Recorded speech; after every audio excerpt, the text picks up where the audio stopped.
दिल्ली को pollution free बनाने का सबसे तगड़ा प्लान। 40,000 करोड़ के ईसी ब्लूप्रिंट से बदल जाएगी तस्वीर। होने जा रहा है बड़ा बदलाव। क्या खत्म हो जाएंगे पेट्रोल डीजल वाहन? रेखा सरकार का मास्टर स्ट्रोक। 2 व्हीकल से लेकर कार तक सब होगा इलेक्ट्रिक। चार्जिंग का बिछेगा सड़कों पे जाल। आई प्लानिंग पे बहुत बड़ी खबर। दिल्ली की हवा को साफ करने के लिए इस बार सबसे बड़ा दाव चल दिया गया है और इस बार प्लान इतना बड़ा है कि आने वाले कुछ सालों में राजधानी की तस्वीर पूरी तरह से बदल सकती है। खबरों की माने तो 40,000 करोड़ का इलेक्ट्रिक वाहन मास्टर प्लान सामने आया है, जिसका मकसद सिर्फ पॉल्यूशन कम करना नहीं बल्कि पूरे ट्रांसपोर्ट सिस्टम को बदलना है। जिसके पीछे सरकार का मकसद है कि धीरे धीरे पेट्रोल और डीजल वाहनों को कम करके इलेक्ट्रिक गाड़ियों को बढ़ावा दिया जाए। यही वजह है कि दिल्ली की सड़कों पे आने वाले समय में इलेक्ट्रिक वाहनों का दबदबा देखने को मिल सकता है। रिपोर्ट्स की माने तो नई नीति का सबसे बड़ा टारगेट बेहद साफ रखा गया है। जनवरी 2026 तक 100% ई ऑटो, अप्रैल 2028 तक 100% इलेक्ट्रिक 2 व्हीकल का रजिस्ट्रेशन करने की योजना बनाई गई है। यानी आने वाले कुछ ही सालों में दिल्ली की सड़कों पर पेट्रोल से चलने वाले ऑटो और बाइक लगभग खत्म होते नजर आ सकते हैं।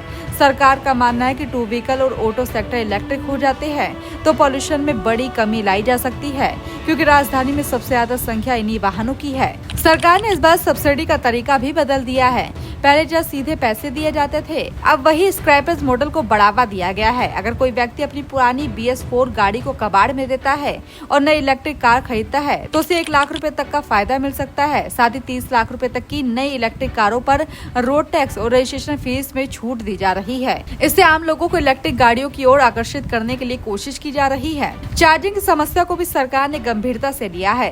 दिल्ली ट्रांसको को नोडल एजेंसी बनाया गया है और अब हर डीलर को अपने शोरूम पर कम से कम 1 चार्जिंग स्टेशन लगाना अनिवार्य होगा। यानी अब गाड़ी खरीदने के साथ ही चार्जिंग की सुविधा भी वही मिल जाएगी। इसके अलावा पूरे शहर में चार्जिंग स्टेशन का नेटवर्क तेजी से बढ़ाया जाएगा ताकि लोगों को किसी तरह की परेशानी न हो। बैटरी रिसाइकलिंग इंफ्रास्ट्रक्चर को भी इस योजना में शामिल किया गया है। इस नीति का असर ऑटो सेक्टर पर भी साफ दिखाई देने वाला है। विशेषज्ञों का मानना है कि 2 व्हीकल सेगमेंट में बजाज, TVS, एथर जैसी कंपनियों को बड़ा फायदा मिल सकता है।